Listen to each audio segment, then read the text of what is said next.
प्यारे बहनों और भाइयों, मेरा नमस्कार स्वीकारो। देखिए, आज हम आपके लिए बताएंगे कि जो 4 युग होते हैं उनमें मनुष्यों की आयु क्या होती थी।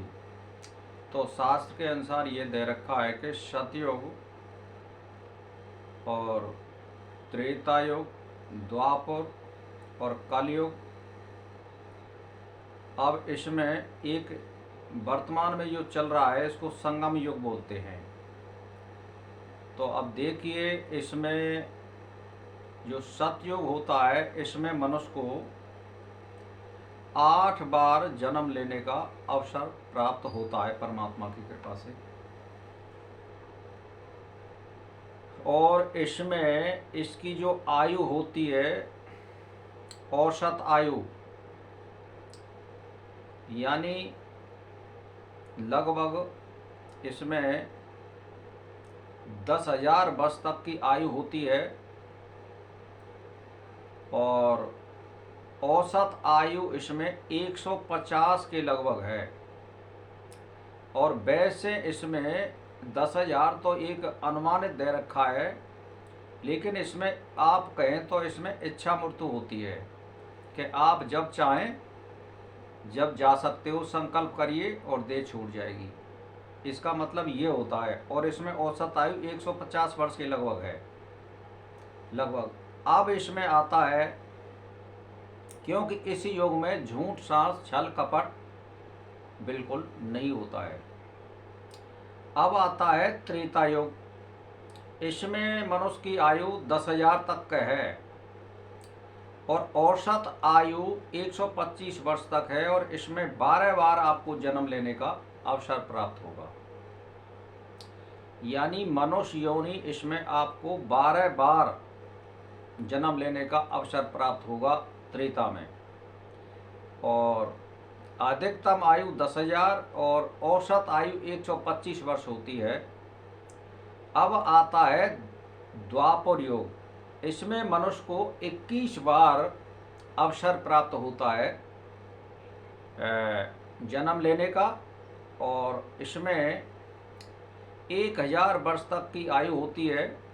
और औसत जो आयु है इसमें 60 वर्ष तक की है, औसत आयु इसमें। अब इसमें कलयुग है।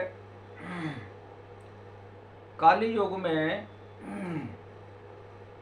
औसत जो आयु होती है अधिकतम वो 100 वर्ष के लगभग है। और औसत आयु है 40 और 45 के लगभग है इसमें।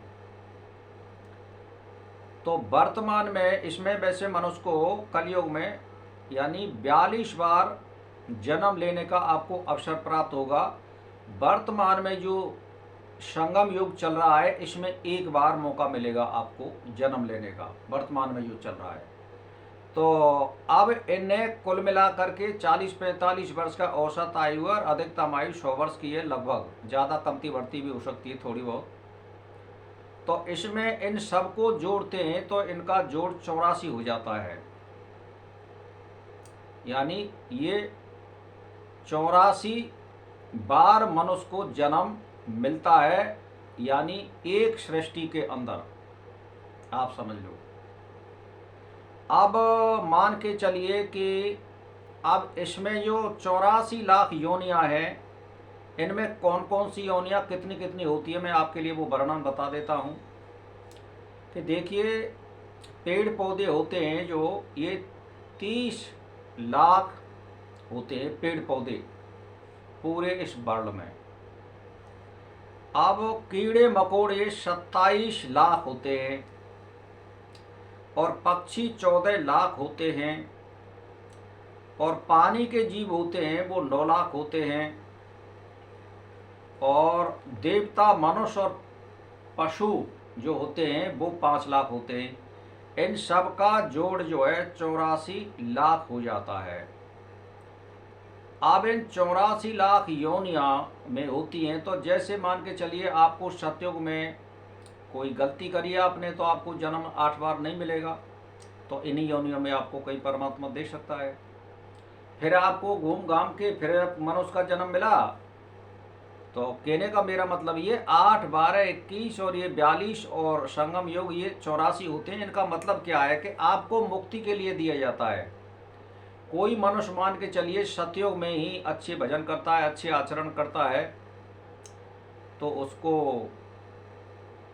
हो सकता है कि सतयुग में ही उसकी मुक्ति हो जाए। अब त्रेता युग में 12 बार अवसर मिलता है, द्वापर में 21 बार और कलयुग में 42 बार और संगम युग में 1 बार जो वर्तमान चल रहा है। तो मेरा कहने का मतलब ये है कि पूरी सृष्टि में आपको 84 बार जन्म मिलेगा और इन 84 लाख योनियों में आप घूम सकते हो गलत कर्म करने पर। ये एक सृष्टि का चक्कर है भाई और बहनों। तो मैंने आज बताया है कि 4 युगों में आपको 84 बार जन्म मनुष्य का अवसर प्राप्त होगा, और अगर आप कोई गलत काम करते हैं परमात्मा की निगाह में तो आपके लिए 84 लाख योनियों में घूमने का चक्र भी प्राप्त है। तो ये मैं आपके लिए वेदों में से ज्ञान निकाल के लाया हूँ और आपके लिए मैं परोस रहा हूँ। तो बस आज इतना ही, इसी के साथ मेरा नमस्कार स्वीकार हो।